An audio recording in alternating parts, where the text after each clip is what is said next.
En nombre de la Asociación de Amigos de los Jardineros del Retiro, os damos las gracias por asistir a este nuevo acto que hacemos en Casa de Vacas, en esta mañana. Buenas tardes, queridos socios, señoras y señores.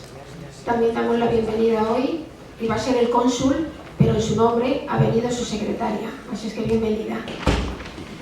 Antes de pasar al tema central que nos ocupa hoy, hay que hacer una mención a una institución que también es del paisaje de la luz, y es ni más ni menos que el Museo Nacional de Antropología, que es el primer museo de España dedicado a esta ciencia.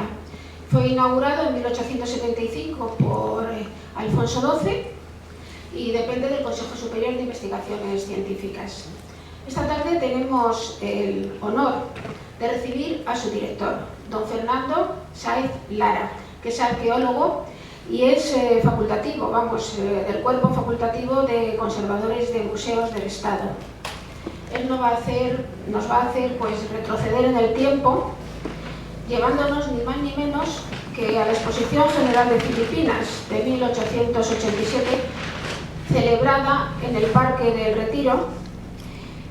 Quizás fue la última muestra colonial del Imperio Español y otra más de las muchas exposiciones que se celebraban en las principales ciudades europeas en la segunda mitad del siglo XIX. Sin más, bienvenido, señor Sáez Lara. Esperamos con emoción sus palabras. Gracias. Muchísimas gracias a la Asociación de Amigos de los Jardines del Retiro, o del Buen Retiro, no sé si es el Buen Retiro.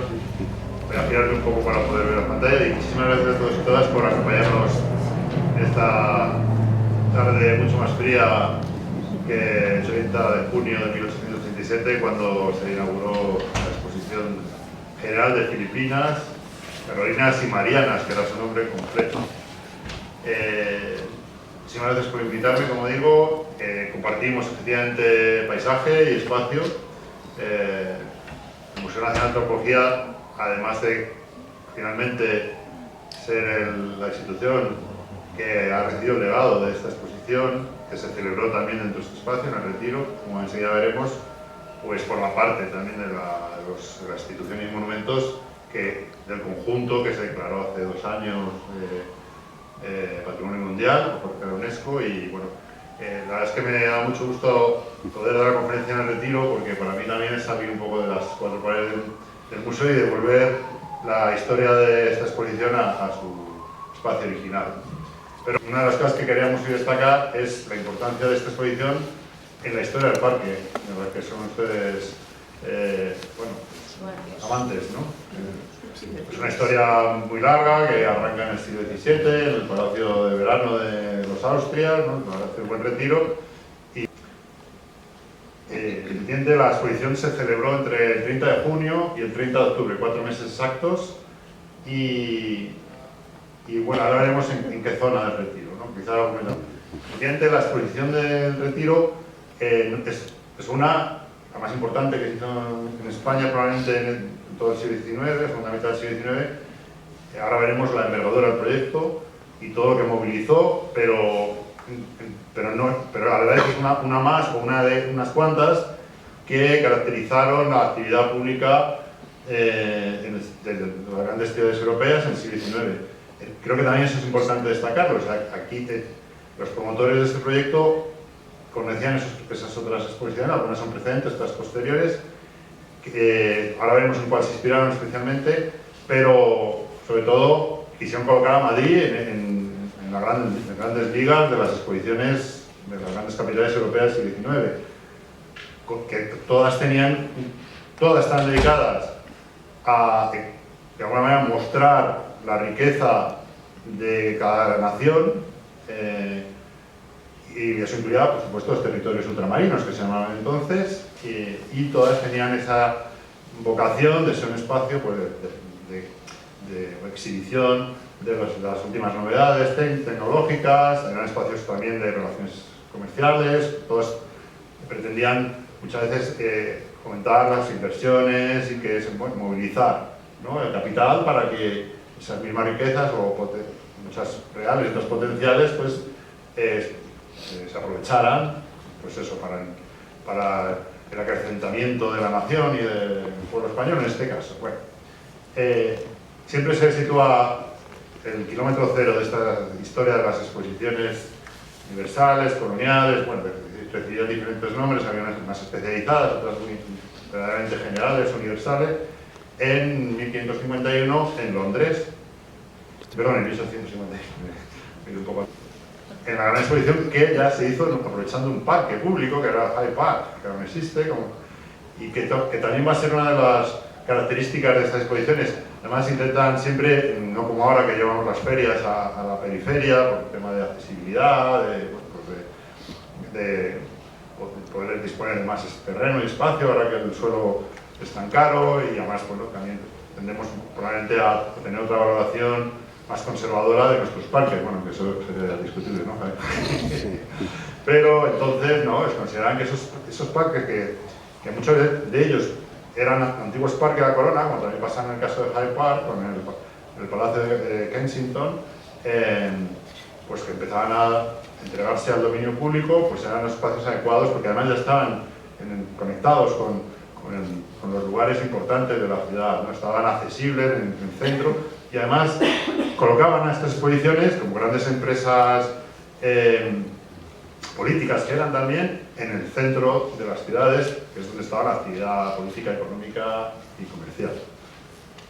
Y en esta exposición se establece ya esta idea de los grandes pabellones, ¿no? Y en concreto se construyó el famoso Crystal Palace, que va a tener muchísima trascendencia porque después va a influir mucho ese modelo y esa idea de espacio. Bueno, naturalmente eran edificios además donde la vocación era construir, a veces con un estilo retro, ¿no? Como va a pasar aquí en Madrid, pero siempre con la idea de incorporar las últimas tecnologías en arquitectura. Entonces se trata de construir edificios que venían prácticamente prefabricados desde las condiciones de metal, ¿no? De acero, donde se construían las estructuras, columnas, todo el sistema de sujeción de todo el revestimiento acristalado, como pasaba aquí también. Y de hecho, pues, teóricamente podían desmontarse y trasladarse luego a otro lugar donde se les fuera a dar un uso permanente, cosa que sucedió un año después de 1851 con el Crystal Palace de Londres. Lo que pasa es que no se conserva porque se quemó en 1936, pero luego estuvo casi 80, más de 80 años en otro emplazamiento más periférico, cumpliendo otras funciones. Este establece el modelo, ¿no? Incluido todo lo que tiene que ver con la arquitectura. Pero para la exposición del Retiro tiene más importancia solamente la exposición de Ámsterdam, que ya se llamaba universal, pero también colonial y de exportación. O sea, que tenía aquí los holandeses, que para eso son muy bueno, pues como buenos luteranos son muy, ¿no? Campaña, el vino, ¿no? Entonces le pusieron el nombre a la exposición de exactamente la identidad y la finalidad que tenía. Era universal, pero sobre todo estaba mirando a el imperio ultramar, los territorios ultramarinos, bueno, ultramarinos vistos desde Europa, claro, hoy en día eso es muy discutible, y sobre todo exportación, o sea, que tenía una vocación comercial clarísima. Y construían este enorme recinto lleno de pabellones, con una entrada monumental, y a su vez, bueno, la imagen queda muy pequeña, pues también está esta idea de que luego se va a traer también a los pueblos españoles, estos que se construyen en Madrid y Barcelona, ¿no? En parte del cual todavía se conserva en la Casa de Campo, el de Madrid, ¿no? De construir edificios según la arquitectura de cada, en el caso de los pueblos españoles de las regiones de España, y en el caso de los territorios ultramarinos, pues cada uno según la arquitectura de los diferentes territorios representados en estas exposiciones. Todo esto tiene una enorme influencia en la exposición del Retiro, como enseguida veremos. También en ese caso se produce algo que va a suceder en el Retiro, que es que parte de la colección colonial que se trae, cuando se determina la exposición, dicen, ¿y ahora qué hacemos con ella? Y pasa a formar parte de un museo permanente, que es el Tropenmuseum. Este es 1883. Ahora, aquí en medio tendríamos el Retiro, porque hemos saltado a Francia, a París, a 1889, 2 años después de Filipinas. Pero bueno, quería poner para que vean que es algo, o sea, que en realidad la exposición del Retiro es bastante temprana, o sea, y que está perfectamente alineada con lo que están haciendo todas las grandes ciudades europeas. Hemos visto Londres, Ámsterdam, París, Aquí igualmente se hizo un alarde arquitectónico cuya en principio la idea era luego desmontarlo, que era la Tour Eiffel, y que no era más que para mostrar el poderío de la industria siderúrgica y de la capacidad de los ingenieros franceses para construir este tipo. Bueno, luego Eiffel hace puentes y se constituye realmente en una empresa multinacional, ¿no? Por eso aprovecha la exposición a la que llega gente de todo el planeta para mostrar, ¿no?, la capacidad y lo que pueden vender, ¿no? Y efectivamente no sé cuántos contratos les saldrían luego a Eiffel aquí, ¿no? El caso es que, una vez más, ha configurado París esta exposición, ¿no? Porque no solo fue la Tour Eiffel, sino todo lo que es la Plaza del Trocadero. También, luego sigue Bruselas, ¿no? Esto también es muy importante porque, a su vez, es una exposición que va a generar después un museo, que es el Museo de África de Tervuren, que ha sido objeto además de una enorme revisión en los últimos años, porque no solo eran un museo colonial, es que estaba vinculado, en este caso, a la posesión personal del rey de Bélgica, del Congo belga. Y ahora volvemos a nuestro país, bueno, a Madrid en concreto, y podemos hablar de una exposición un poquito anterior, bueno, de hecho es contemporánea a la de Ámsterdam, ¿no?, que ya tiene lugar en el Retiro y que también va a tener enorme influencia en la exposición de Filipinas, que es para la cual se construye el que luego se va a llamar Pabellón Central de la exposición de Filipinas, que entonces se conocía como el Palacio de la Minería y hoy lo conocemos como el Palacio de Velázquez Bosch, Velázquez Bosch, que el arquitecto que lo construyó. Y fíjense cómo, ya, bueno, mira, la forma que aún conserva, pero, claro, siempre se ha quedado la idea del Palacio de Minería, pero en realidad todo el espacio circundante se acotó para esta primera exposición. Este es el pabellón, ¿no? Y tenía alrededor un montón de construcciones efímeras que luego desaparecieron, pues el pabellón real, que era el pabellón. En el mismo año que se hace la exposición de Filipinas, se construye este otro edificio, que también conocerán, que ahora es la sede del Museo de Ciencias Naturales y de la Escuela de Ingenieros, pero entonces se construyó como pabellón de las Bellas Artes o Palacio de las Bellas Artes para las exposiciones nacionales de Bellas Artes, que ya había habido una antes, mientras se construía en el Palacio de Velázquez. Entonces, bueno, volvemos a 1867, nos centramos ya en la exposición de Filipinas del Retiro y vamos a hablar de cómo nace el proyecto muy rápidamente, muy sucinta, porque quiero contar muchas cosas, sobre todo de la huella que deja en el Retiro, que yo creo que más les puede interesar, ¿no? La que todo el mundo atribuye el mérito de la exposición a Víctor Balaguer, que en realidad es quien firma el decreto donde ya un año en el 86 ya se establece el presupuesto y todas las órdenes necesarias para que la exposición tenga lugar. En realidad es un proyecto ya 2 o 3 años trabajándose ya por impulso de Germán Gamazo, que fue su predecesor como ministro de Ultramar. Luego Víctor Balaguer es el que llega a la inauguración y demás, ¿no? Y Germán Gamazo, de acuerdo con las autoridades filipinas, pone en marcha una comisión nacional o comisiones allí provinciales, incluso en algunas ciudades importantes, porque se establece una red de trabajo para ir, pues, recopilando todo lo necesario para la exposición, ¿no? Por si les interesa, Víctor Balaguer, que era un ministro catalán, ¿no?, ahora que estamos, ¿no?, por el gobierno central de los catalanes, pues ya había ministros catalanes en la época, y era de Vilanova y Geltrú, y hay un museo, una fundación dedicada a su memoria, que ahora está cerrada por obras, pero bueno, les invito también cuando la visitáis, si no pueden visitar su web, y ahí hay bastante documentación conservada de la colección particular de la exposición del 87. Bueno, ya digo, fueron bastantes años de trabajo, no sé totalmente lo apuntar, incluso hubo un ensayo precedente en el 86, se construye una especie de pueblo ficticio en la isla de Luzón, que incluso construye con su iglesia y demás, algo hecho mal, aquí sí, que era el pueblo de Santiago. Y sí, es una especie de gran ensayo. De hecho, sale en la Ilustración Americana y Española una página que es igual a la que luego publicaron sobre la exposición de Retiro, y ahí se ve pues que se construyeron casas, una especie de entrada regia, ¿no?, con esa especie de pérgola, banderas, una torre atalaya, que sería también daría las veces el campanario de la iglesia, no lo sé.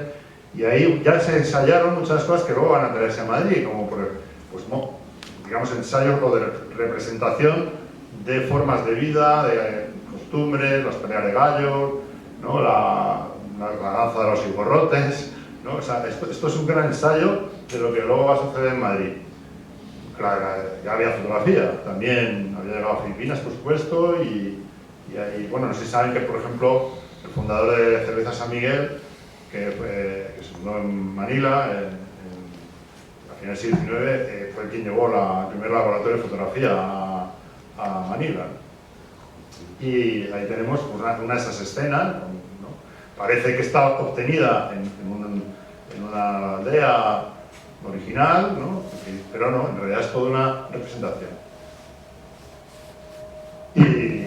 Y después, bueno, creo que vinieron 4 barcos, si no me equivoco, que se fletaron en este proceso para traer, por supuesto, todos los objetos, riquezas, obras de arte, maquetas, que también fue ahora veremos, un avance de este tipo de exposiciones, ¿no? Por lo que no se podía traer por su volumen y tamaño, o a veces para reproducir escenas también de la actividad productiva, sobre todo agrícola, pues se hacían maquetas a escala, que esto era una novedad en la museología de la época, y la exposición de Filipinas contó con estos avances, ¿no? Vamos a decir así, en materia de comunicación expositiva, pero sobre todo trajeron, ahora veremos, un montón de edificios desmontados que se montaron aquí, canoas gigantescas, que ahora tenemos en el museo, por supuesto, y todo tipo de maquinaria agrícola y sobre todo también vegetación autóctona de las Filipinas. Y el pabellón cristal, que era una estufa, un invernadero, para poder conservar en condiciones de humedad y calor, eso sí, pero húmedo, toda la flora que se trajo de Filipinas. Bueno, el día de la inauguración, el 30 de junio, se habilitó un espacio central como si fuera un salón del trono, y ahí ya entonces de nuevo era la regente, porque ya había fallecido ya Alfonso XII, después de una vida corta y un reinado más corto todavía, y es la que inaugura la exposición con Víctor Balaguer y con todas las autoridades del reino.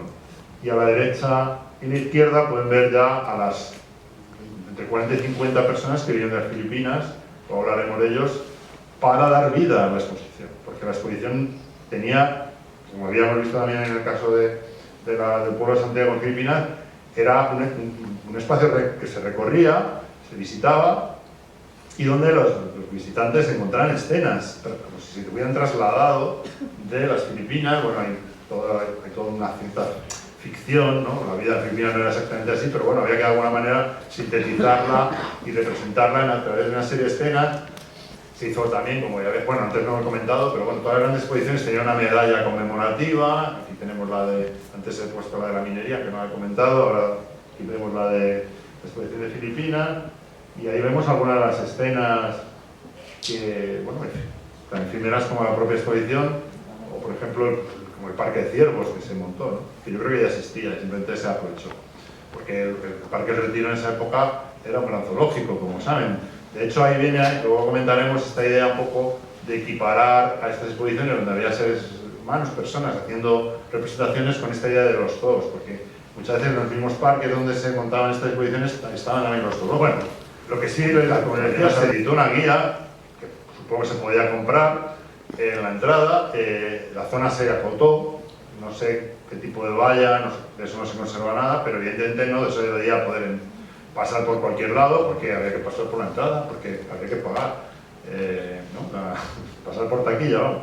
Y probablemente ahí se podía comprar la guía, que incluía, pues algo muy moderno, un plano para poder recorrer la exposición, ¿no? Y ahora vamos a irlo recorriendo, siguiendo el plano, ¿no? Ya nos trasladamos al propio parque. El plano, bueno, no se ve bien porque no está muy enfocada, pero esta es la firma de Velázquez Bosco, de don Ricardo, que se ha celebrado ahora 100 años de su fallecimiento. El plano era de don Ricardo, que construyó el pabellón de cristal, había construido antes la minería, que aquí se llamó pabellón central, y él diseña, o es algo, ¿no? Como arquitecto es el responsable de la organización. Fíjense por eso me hablo de las huellas. La configuración, lo vamos a ver ahora, de prácticamente todos los caminos, parterres y demás, es hoy, aún hoy la misma. No es la que había para 2 o 4 años antes en la minería. En que vimos que aquí toda esta zona era más bien una zona de tierra abierta, donde se establecieron un montón de estructuras y edificios, ¿no? Pero al cambio la que se define ahora, y si ahora vamos a ver en las fotografías de la exposición, es la que llega hasta nuestros días. Porque claro, no solo está el Palacio Velázquez, sino se construye este lago. Aquí seguía estando, bueno, yo creo que se amplía un lago que existía. Aquí había otro río, que era el que generaba la cascada, que hacía una cortina de agua en la gruta artificial. Encima estaba el pabellón real, y por aquí venía otro río desde el laguito este de la isla que aún se conserva. Este río sigue existiendo porque ambos lagos siguen comunicados, pero está canalizado. De hecho, si se fijan aquí al pie del Palacio de Cristal, a la derecha, se ve como un ramal del lago y ahí salen unos tubos, que es por donde sale el agua y se comunica un estanque con el otro. Y claro, luego el Palacio de Cristal va a configurar definitivamente este espacio. Afortunadamente no se desmontó, como sí pasó en Londres, y hoy es una de las piezas de los edificios emblemáticos de Madrid. Estas son las puertas de ingreso, como digo. Estaba una situada enfrente del palacio y la otra saliendo de la plaza de la Fuente, esta que no sé cómo se llama, la de la Cachofa, me parece, la esquina. Bien. Esta no tengo fotos de la época, pero sí del pabellón central. Fíjense cómo ha cambiado, los parterres son los mismos, pero sí ha cambiado mucho la vegetación, ¿no? Fíjense cómo eran entonces. Claro, estos parterres se plantaron en ese momento, no existían. Y los arbolitos eran arbustos. Esta es la entrada principal, por el lado que da al parque, por así decirlo, a la zona central, en este caso de la manzana y de la exposición. Y aquí es donde se hizo la famosa foto, las personas de Filipinas que vinieron, luego hablaremos de ellos, pero fíjense que aquí estaban vestidos con su uniforme de calle, bueno, ellas con el traje típico del Luzón, y luego son los mismos que los vamos a ver prácticamente desnudos, convertidos en migorrotes, ¿no? Paseando los bueyes de agua y demás. Pero fíjense con qué dignidad y con qué elegancia posaban.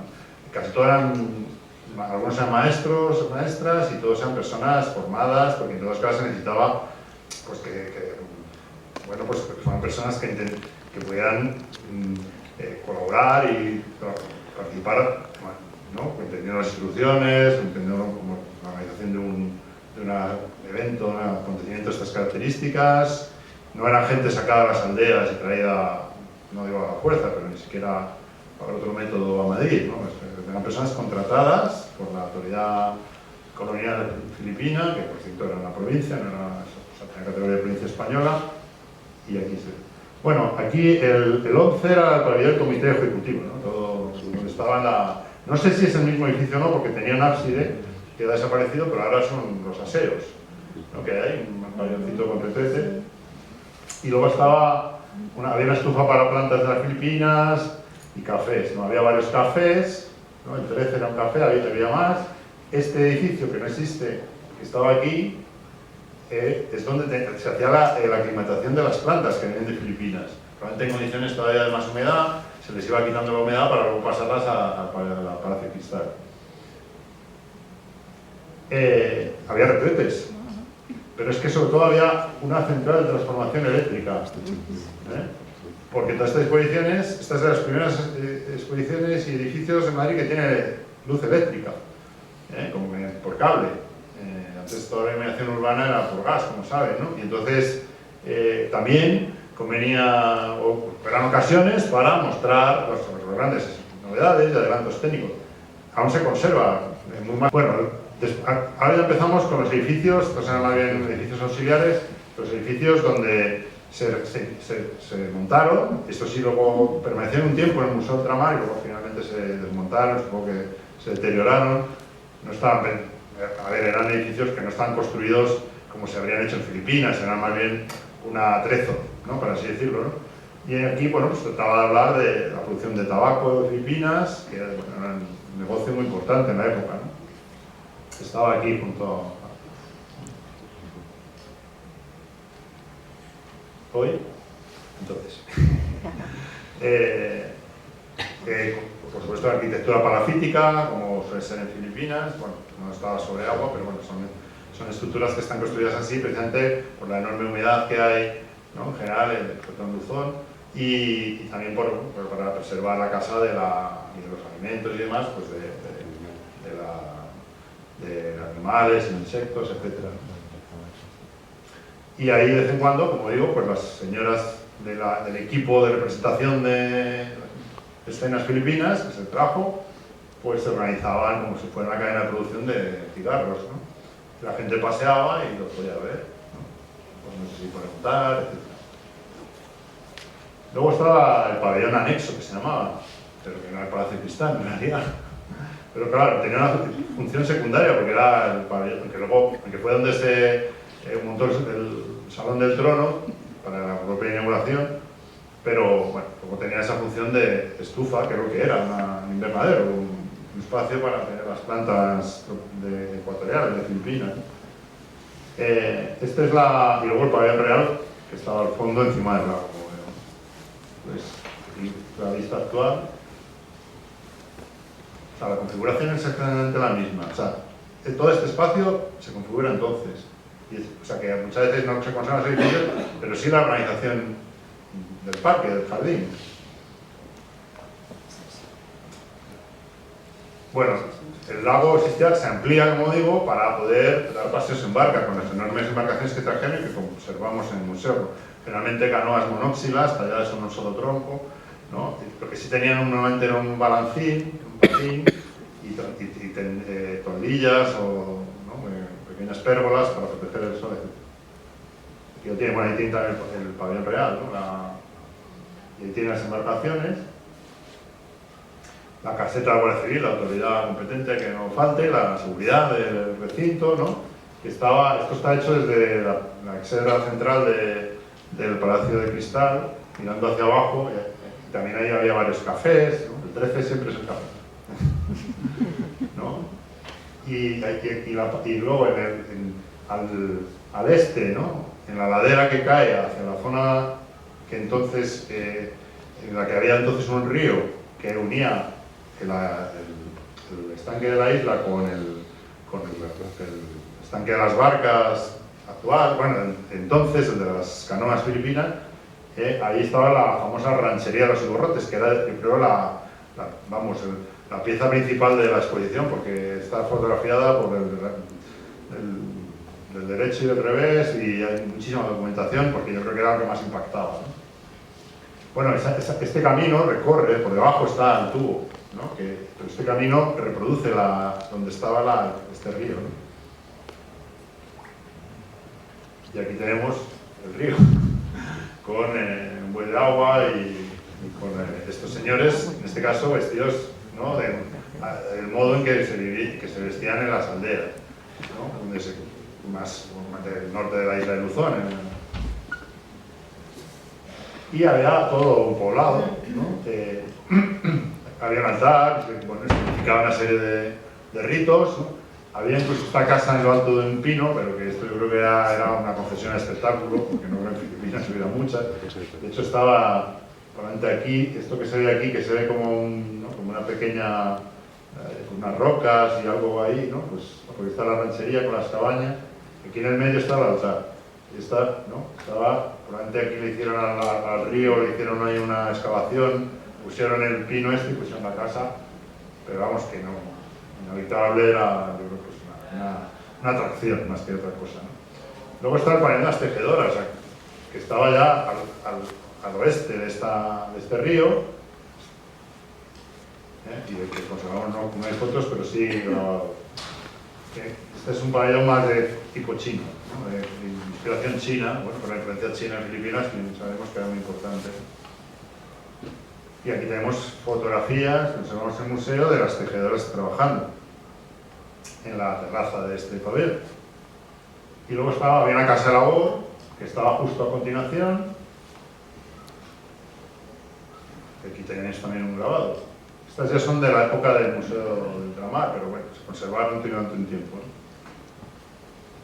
Y luego está el país de comisaría, que nunca sabía si era comisaría regia, porque esto está organizado por la comisaría regia, o comisaría de policía. Yo creo que habiendo guardia civil no habría policía, no lo sé, pero bueno, no sé cómo estaba organizada la seguridad en la época, las competencias del Ministerio del Interior, pero vamos, esto está limitado de una especie de, ¿no? A ver si lo consigo. Es esto de ahí. Estaba metido en una especie de plazuela y en medio estaba el pabellón. Y la plazuela no se conserva, no el pabellón. Bien, y luego, por supuesto, en los dos palacios donde estaba llenos de cosas. Este es el Palacio Cristal. Bueno, además de las plantas, pues había carretas y algunas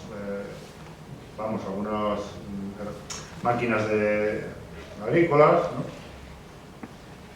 Curiosamente estaba todo forrado por una especie de celosía, la parte baja no se veían los cristales. Y esto, bueno, no voy a entretener porque esto lo podemos ver el próximo día en el museo con más detenimiento, porque además parte de estas fotos las tenemos incluidas en la exposición para contextualizar los objetos expuestos. Pues aquí tenemos las diferentes secciones que había en el pabellón central, el Palacio de Velázquez, ¿no? Algunas eran organizadas por la propia comisaría y el comité de la exposición, pero luego había también había como concesiones a empresas o empresarios, promotores, ¿no? Como esta de aquí, que era de tal Álvarez no sé cuánto, y bueno, que se les alquilaban un espacio y ahí montaban también su espacio, pues como en todas las ferias, ¿no? Sería un stand de una feria actual. Bien, los protagonistas. Bueno, ya he hablado de ellos, ¿no? Lo más importante es destacar que realmente pues eran personas cultivadas, formadas y que lo que hacían era, estaban contratadas para hacer una serie de representaciones, ¿no? No se puede considerar esto un zoológico humano, como a veces se dice, ¿no? Está esta idea de los parques que también eran zoológicos, entonces por ahí se produce la identidad, que yo creo que es errónea, y sobre todo estas personas, bueno, de hecho muchos se quedaron a vivir en España y todavía de vez en cuando vienen los descendientes por el museo a visitarnos. Es verdad que fallecieron 3, ¿no? Una Carolina y 2 filipinos, pero bueno, eran casi 40 o 50, no tuvieron ningún problema de adaptación. Es verdad que vivían durante la exposición en unos pabellones que había en el propio Retiro, pero vamos. Y lo más interesante es el trabajo que ha hecho, ahora les enseñaré la exposición que hicimos hace 4 años, que también creo que fue el primer acto que vino el embajador de Filipinas en Madrid al museo, que precisamente era un recorrido a través del archivo fotográfico de la exposición.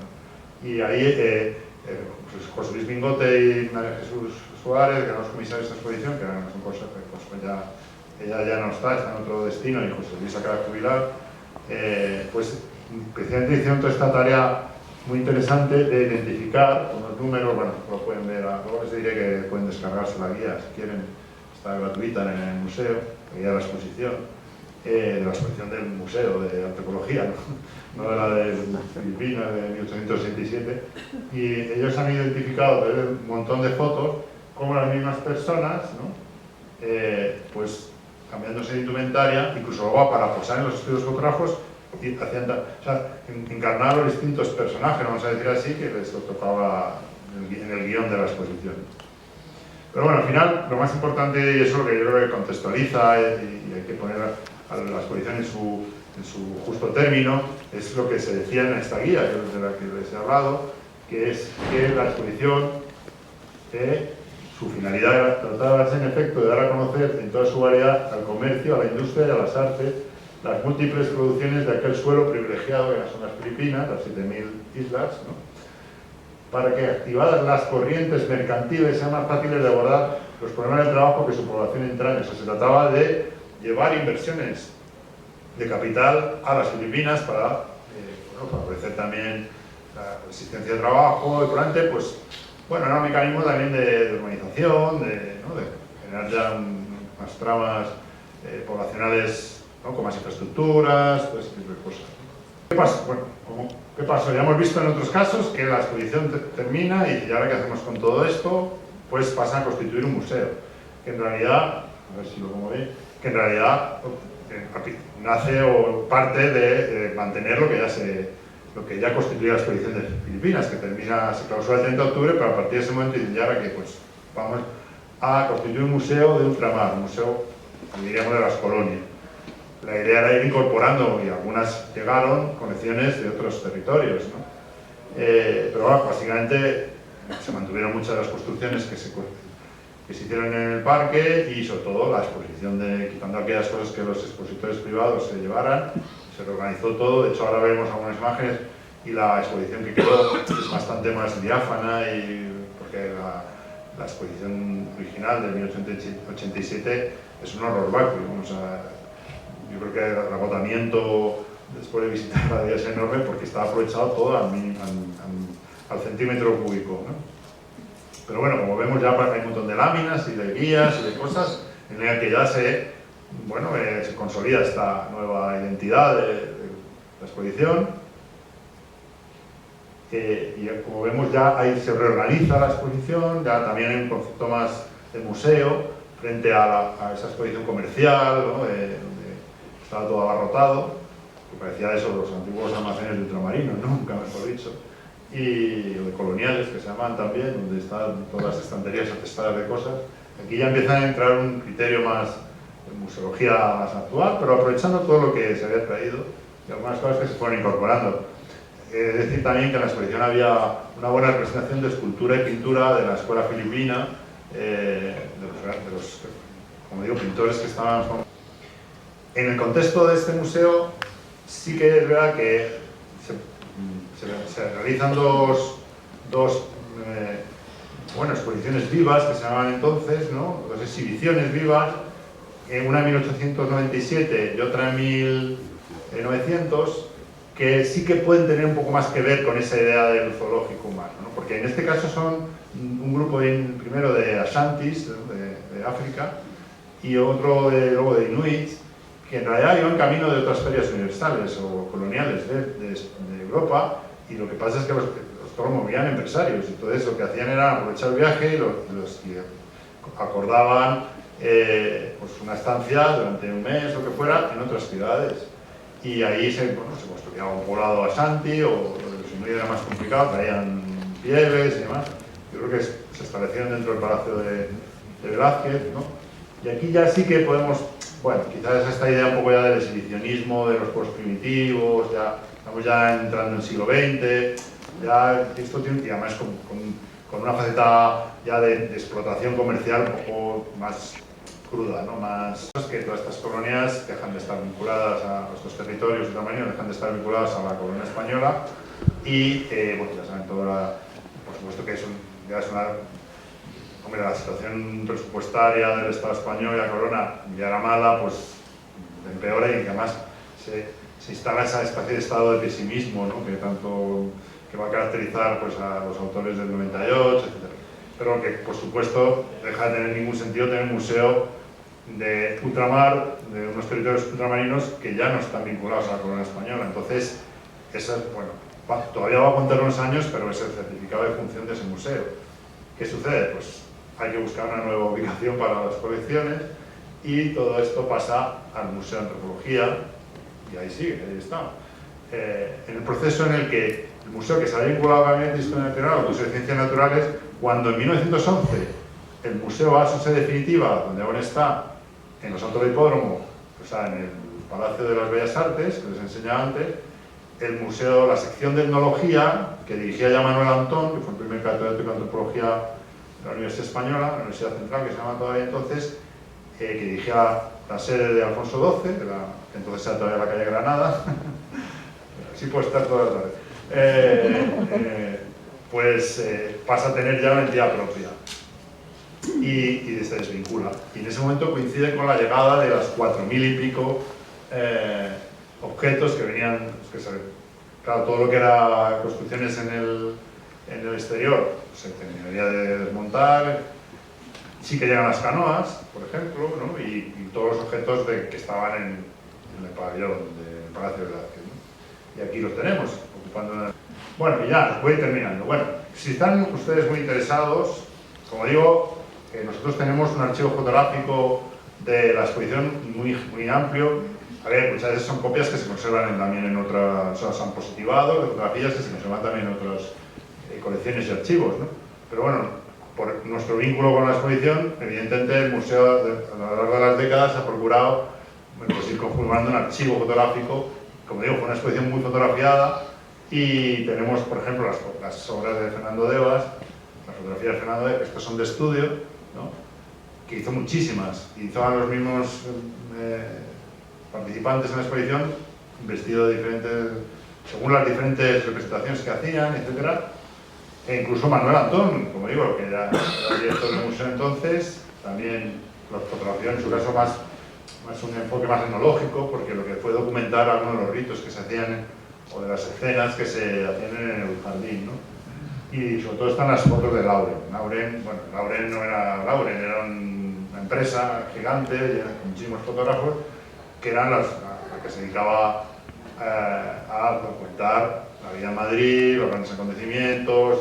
Bueno, por la propia inauguración hay fotos de Lauren y hay prácticamente, no sé si fue contratado, pero antes sí, es el fotógrafo oficial de la exposición y es el que conservamos todas esas fotos que les he enseñado antes, ¿no? Están fotografiados todas las salas del Palacio de Velázquez, una a una. Y bueno, les quería recomendar la bibliografía. No sé si conocen el libro de Luis Ángel Sánchez, que también es colaborador habitual del museo y es quien ha hecho, bueno, yo creo que es quien ha escrito en los últimos años los libros más rigurosos y científicos sobre el origen del museo, el doctor Velasco y todas estas historias escabrosas que rodean a la figura del doctor Velasco. Pues él ha quitado la parte de mito, de leyenda, y ha dejado pues lo que se puede mostrar de documentación, ¿no?